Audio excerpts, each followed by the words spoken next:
Ukrainian forces and pro-Russia rebels have begun evacuating civilians from Debaltseve, a strategic city where fighting recently intensified. The ceasefire comes as French President Francois Hollande and German Chancellor Angela Merkel are due to hold talks with Russian President Vladimir Putin in Moscow to try to end the conflict. Debaltseve has been a center of fighting in Ukraine's east since pro-Russia rebels launched an assault on the government-controlled city in January.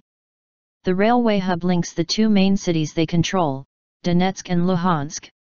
On Friday, the two sides agreed to a humanitarian corridor to bus out locals caught in the crossfire, who have been living without heat or water. Despite the limited truce, Ukraine's military spokesman, Colonel Andriy Lysenko, says fighting continues and, in some areas, has gotten worse. In Debaltseve, the shelling decreased a bit in the last 24 hours. But, at the same time in Luhansk and Mariupol the situation is intensifying. The rebels are attacking cities, said Lysenko. Lysenko went on to say Ukrainian forces are repelling the attacks and claimed big losses for the rebels. He said 60 rebel fighters were killed and 4 tanks destroyed, while on the Ukrainian side 2 were killed and 26 wounded. The figures cannot be independently confirmed. Lysenko said they had evacuated hundreds of people from Debaltseve and other cities.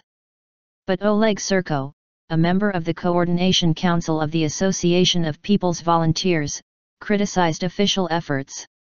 We have prepared a whole program of actions for evacuating Debaltseve, but there is no coordination with the government departments, said Surko.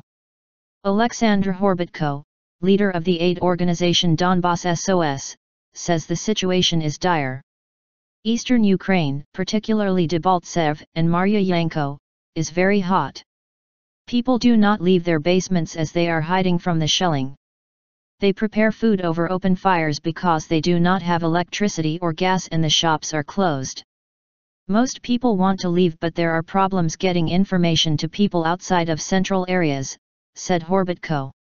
The evacuation of Debaltseve comes as the leaders of France and Germany met at the Kremlin Friday night to deliver a new peace plan to Russian President Vladimir Putin.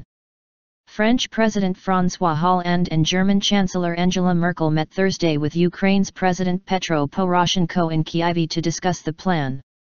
The European Union, along most other Western nations, accuses Russia of supplying weapons and soldiers to the rebels, a charge the Kremlin denies.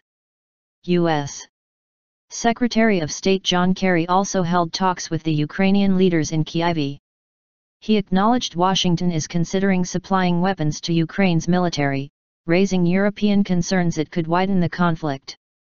In Brussels Friday, U.S. Vice President Joe Biden accused Russia of intensifying the fighting in Ukraine with fresh fighters and military equipment. This is the moment the US and Europe must stand together. Russia cannot be allowed to redraw the map of Europe, because that's exactly what they are doing, said Biden. Over 5,300 people have been killed in Ukraine since the pro-Russia rebels seized government offices in the east and declared the region's republics. Then United Nations Refugee Agency says nearly 1 million people are now displaced due to fighting and the number is expected to increase. The EU is preparing new sanctions against Russia that could be approved as early as next week. Western sanctions against Russia over its support for the rebels and annexation of Crimea have added to its economic woes as the country is headed for a recession.